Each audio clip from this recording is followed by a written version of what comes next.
আলোচ্য বিষয় 2024 সালের ষষ্ঠ শ্রেণীর প্রথম পর্যায়ক্রমিক মূল্যায়নের ইংরেজির প্রশ্ন এবং তার উত্তর। তোমাদের প্রথম পর্যায়ক্রমিক মূল্যায়নের পূর্ণমান থাকবে 15 এবং এর জন্য তোমার সময় হবে 30 মিনিট। তোমাদের এর আগে ফার্স্ট ইউনিট টেস্ট বা প্রথম পর্যায়ক্রমিক মূল্যায়নের বাংলা, ইতিহাস, ভূগোল এবং বিজ্ঞানের প্রশ্নোত্তর করানো হয়ে গেছে। তোমরা যারা যারা দেখোনি তার জন্য লিঙ্ক ডেসক্রিপশন বক্সে দেওয়া থাকবে, তোমরা সেখান থেকে দেখে নিতে পারো। তোমাদের এই প্রশ্নোত্তর পর্ব শুরু করার আগে তোমরা যারা চ্যানেল নতুন তারা অবশ্যই চ্যানেলটিকে সাবস্ক্রাইব করে দিও এবং পাশে থাকা বেল আইকনটি প্রেস করে দিও। তাহলে দেখে নাও তোমাদের প্রশ্নোত্তরগুলি ঠিক কেমন হতে পারে। তো তোমাদের প্রথমে যেটা সিন এখানে দেওয়া হয়েছে সেটা দেখো, read the passage carefully and answer the question that follow. তো এটা lesson 1 it all began with drip drip থেকে দেওয়া হয়েছে। তোমাদের অন্য সিন থেকেও দেওয়া হতে পারে।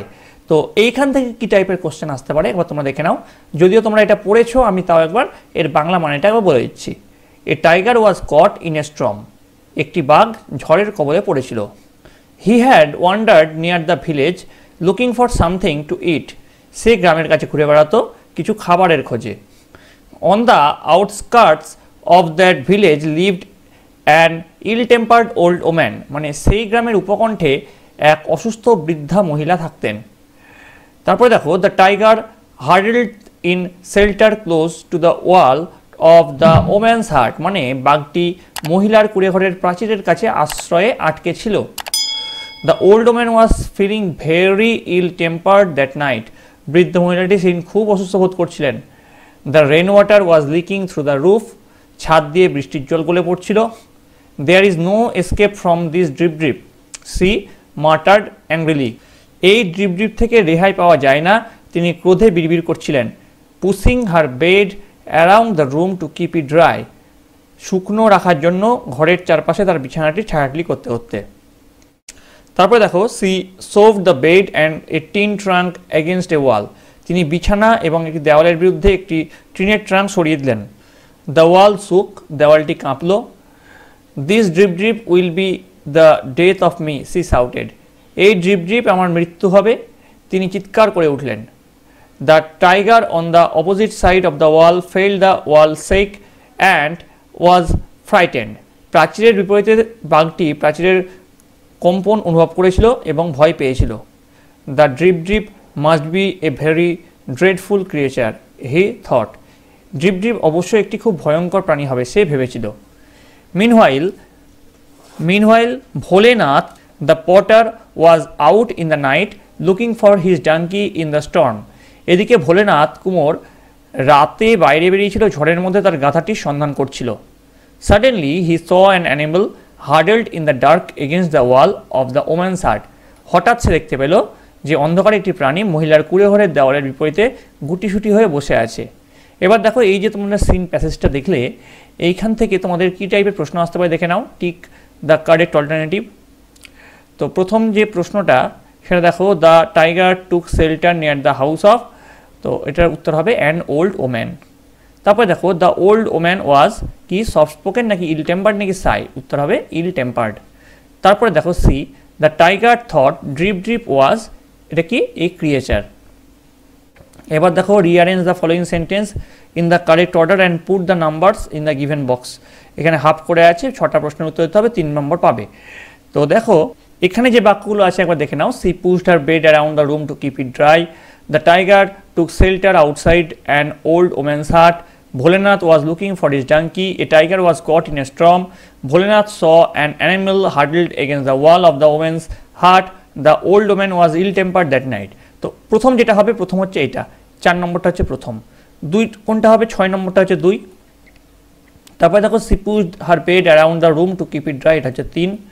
4 নম্বর কোনটা হবে? The tiger took shelter outside an old woman's hut, 4 number. Bholenath was looking for his donkey, এটা হবে 5 নম্বর। এবার শেষে দেখো 6 নম্বর যেটা থেকে যাচ্ছে, Bholenath saw an animal huddled against the wall of the woman's hut। পরপর এটা কিন্তু সাজানো হলো। এবার দেখো পরের যে section B, grammar and vocabulary. এই সেকশনে তোমাদের দুটো প্রশ্ন আছে, প্রতিটি প্রশ্নের মান আছে হাফ। বলেছে write the meaning of the following words. Adventurous মানে কি? Exciting and dangerous experience. তারপরে দেখো রেস্কিউ, রেস্কিউ মানে হচ্ছে সেভ। এটা কিন্তু তোমাদের মিনিং না দিয়ে এখানে বলতে পারে সিনোনিমস লিখতে, সিনোনিমসও লেখা থাকতে পারে, বা একটা তোমাদের বিপরীত শব্দ দিয়ে দিল, সেটাও হতে পারে। এবার দেখো fill in the blanks with the appropriate articles, appropriate article দিয়ে তোমাদের ফিল ইন দ্য ব্ল্যাঙ্ক করতে হবে। দুটো করতে হবে, প্রতিটি প্রশ্নের মান আছে 1। Dash Taj Mahal is one of the 7 wonders in the world, সপ্তম আশ্চর্যের মধ্যে একটা হচ্ছে তাজমহল, সেটাই বলেছে the Taj Mahal is one of the 7 wonders in the world.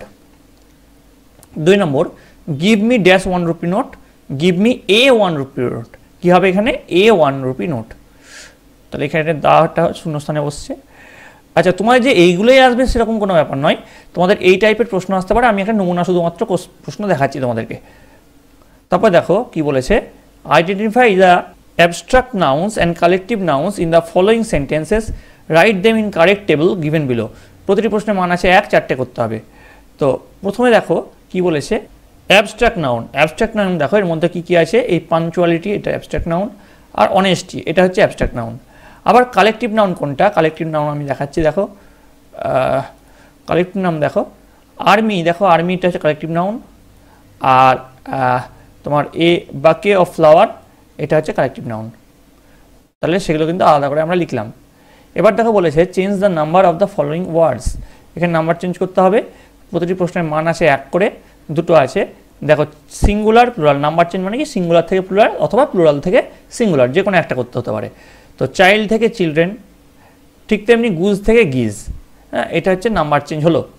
তো তোমাদের এইটা একটা শুধুমাত্র মডেল সেট হলো, তোমাদের যদি আরও একটা মডেল সেট দরকার হয় তাহলে তোমরা অবশ্যই কমেন্টে জানাবে, আমি তোমাদের জন্য আরেকখান মডেল সেট নিয়ে আসবো। এই প্রশ্নপত্রটি তৈরি করা হয়েছে শুধুমাত্র তোমাদের একটা পরীক্ষার প্রশ্নর প্যাটার্ন কীভাবে কীরকম আসতে পারে তার একটা সঠিক ধারণা দেওয়ার জন্য। তোমরা এইটাই তোমরা ভেবে যাও না পরীক্ষায় গিয়ে এই প্রশ্নটা হু চলে আসবে, হয়তো এই টাইপের প্রশ্ন আসবে, হয়তো কয়েকটা প্রশ্নের থেকে কমন পেতে পারো তোমরা, হ্যাঁ সেটা তোমাদের বিদ্যালয়ে কেমন প্রশ্ন করছে সেই অনুযায়ী নির্ভর করছে। তো তোমাদের যেটা করতে হবে, তোমাদের বইটা যে চ্যাপ্টারগুলো তোমাদের সিলেবাসে আছে সেই বইটা কিন্তু ভালো করে থরলি পড়তে হবে।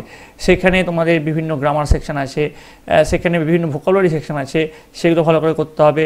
এছাড়াও তোমাদের যে সিনের আন্ডারে যে প্রশ্ন এবং তার উত্তরগুলো আছে সেই প্রশ্ন এবং তার উত্তরগুলো কিন্তু সম্পূর্ণ ভালোভাবে প্র্যাকটিস করতে হবে। এবং তোমাদের যদি বাড়িতে কোনো এক্সট্রা বই থাকে, যেমন ধরো রাই মার্টিনের বই, সেই বই থেকে বিভিন্ন যে স্কুলের প্রশ্নগুলো ফার্স্ট ইউনিট টেস্টের সেই প্রশ্নগুলোও কিন্তু ভালোভাবে প্র্যাকটিস করতে হবে, তবেই কিন্তু তোমরা পরীক্ষায় ইংরেজিতে ভালোভাবে সাফল্য পাবে। তোমাদের এর আগে আমি আগেই বলেছি তোমাদের এর আগে বাংলা, ইতিহাস, ভূগোল এবং বিজ্ঞানের প্রশ্ন এবং উত্তর করানো হয়ে গেছে, তোমরা সেই ভিডিওগুলো দেখে নিও। আর তোমাদের যে পরবর্তী যে দুটো সাবজেক্ট থেকে গেল, অর্থাৎ বাংলা নয় অঙ্ক এবং তোমাদের স্বাস্থ্য ও শারীরশিক্ষা, তার ক্লাসটা খুব তাড়াতাড়ি এই সপ্তাহের মধ্যে নিয়ে আসা হবে। তার জন্য তোমাদের সকলকে এই চ্যানেলে সংযুক্ত থাকতে হবে। যদি তোমাদের এই ভিডিওটা ভালো লেগে থাকে অবশ্যই লাইক করবে, বন্ধুদের কাছে অনেক শেয়ার করবে। আর তোমাদের যদি এই ভিডিও নিয়ে কোনো মতামত থাকে অবশ্যই কমেন্টে জানাবে। তোমরা সকলে ভালো করে মন দিয়ে বইটা খুঁটিয়ে পড়ো, আশা করি তোমাদের পরীক্ষায় সাফল্য 100% নিশ্চিত। তোমরা সকলে ভালো থাকবে, তোমরা সকলে সুস্থ থাকবে।